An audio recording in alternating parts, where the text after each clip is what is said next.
The fortress Grant couldn't break, so he turned it into a trap. Vicksburg, 1863. Vicksburg didn't fall because Ulysses S. Grant was the strongest man in the room. It fell because he refused to keep punching a wall that wouldn't crack and instead built a trap the wall couldn't escape. Picture the Mississippi River in 1863, not as scenery, as a weapon, as a moving highway that can feed armies, shift artillery, and keep pressure alive day after day. Control that river, and you control the tempo of war in the West. Now picture Vicksburg. High bluffs over a hard bend in the river, cannon platforms staring down at every passing boat like a toll gate with teeth. Behind those guns, ravines, ridges, trenches, and earthworks designed to break an attacker's rhythm and bleed them for every yard. This is why Vicksburg mattered. If the Union takes it, the Confederacy is cut in two. If the Confederacy holds it, the Union's river strategy stays crippled. It wasn't a city. It was a lock, and for months it had convinced people it couldn't be opened. Grant arrives with a reputation that doesn't look like romance. He's not a performer. He doesn't win by speeches. He wins by decisions that keep moving. In his head, there's a simple rule that shows up again and again. Indecision is surrender in slow motion.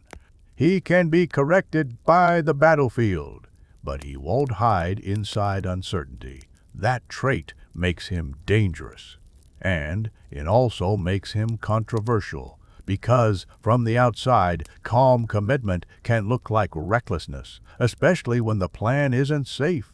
And at Vicksburg, Grant's plan is not safe. Most commanders looked at Vicksburg and saw a fortress.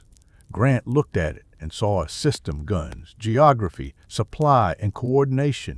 And he asked the only question that matters against a system: how do I make it collapse without giving it the fight it was built to win? The first step was the river. Vicksburg's guns dominated it, but the river also offered the Union mobility if they could slip past the batteries. So Grant and the Navy run gunboats and transports past the bluffs at night. Its smoke and muzzle flashes over black water, shells slamming into the river, the kind of moment where you can feel how thin life is. But the point isn't bravery, it's position. If Union boats can operate below Vicksburg, Grant can cross south of the fortress, where the defenses aren't aimed, where the enemy isn't ready, where Vicksburg's strength becomes irrelevant. Then comes the move that separates Grant from more cautious minds. He marches his army down the west bank through Louisiana, bayous, mud, broken roads, heat that turns discipline into a grind. And while he marches, he keeps the Confederates guessing. Demonstrations, fights, noise in one place while the real pressure builds in another. Grant isn't trying to be clever. He's trying to buy a clean moment. Late April, he takes it. At Bruinsburg, Grant crosses the Mississippi and lands with minimal opposition. One of those rare openings war sometimes gives you. Union troops step onto the eastern bank, and suddenly the fortress behind them isn't the main obstacle anymore.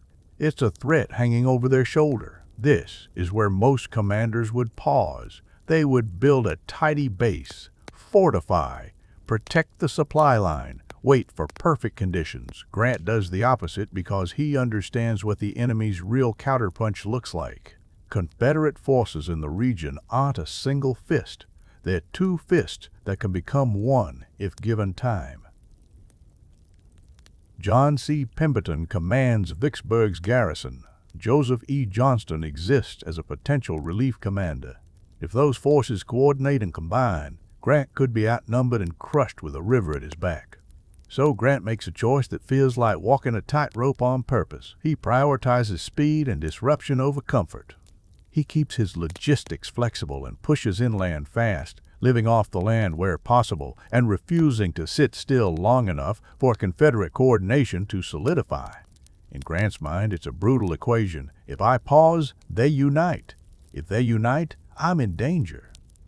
So I don't pause. Now the campaign becomes a sprint of decisions. Grant doesn't charge straight at Vicksburg like a man hypnotized by the prize.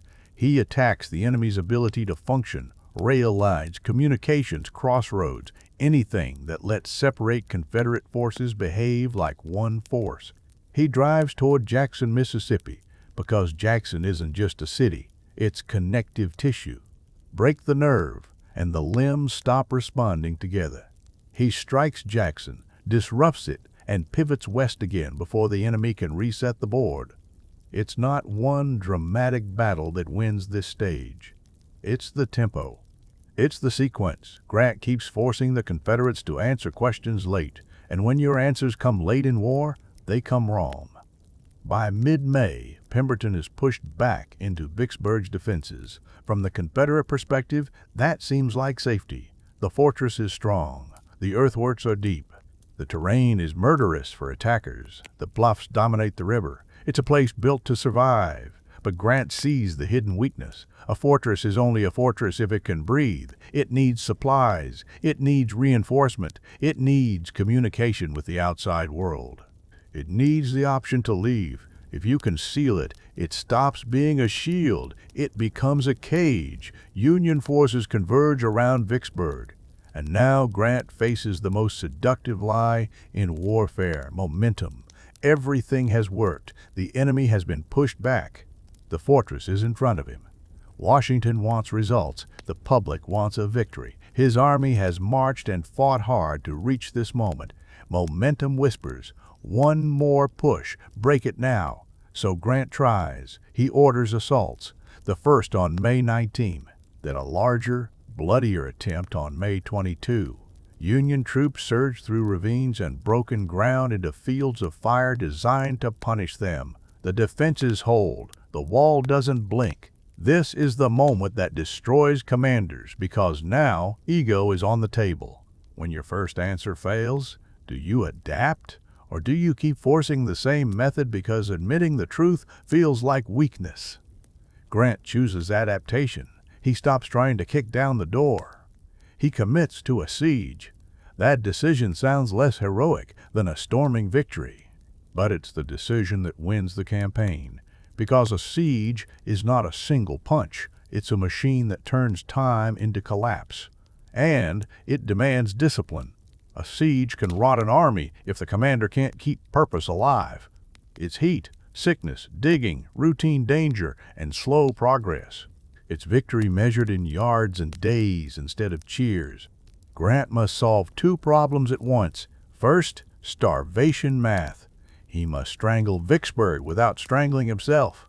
That means keeping supplies flowing to his own men by river and road, coordinating with the Navy, maintaining ammunition, engineering tools, and food, so the siege pressure never weakens. Second, the relief threat. Johnston doesn't need to win a glorious battle to save Vicksburg.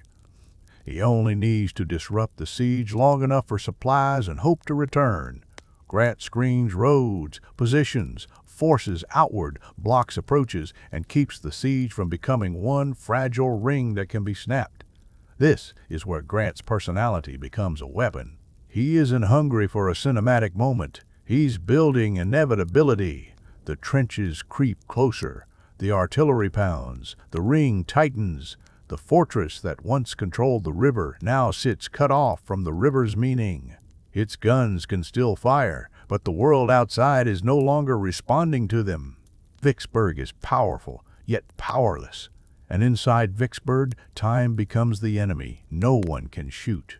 Food dwindles. Civilians dig shelters into the clay hillsides. Soldiers grow thin and exhausted. Morale becomes a resource that runs out like flour. Every sunrise is another day with fewer choices. Right around here, if you're enjoying this breakdown of how great commanders think under pressure, hit like, subscribe, and tell me in the comments which commander and decisive battle you want next. One mind, one key decision, one turning point. I read the comments and build the next episodes from them. As the weeks grind on, Vicksburg's world shrinks. The siege doesn't need to be dramatic to be lethal. It only needs to be steady. By late June and early July, Pemberton's position is technically strong and strategically dead. He is still behind walls. but he is behind walls in a box.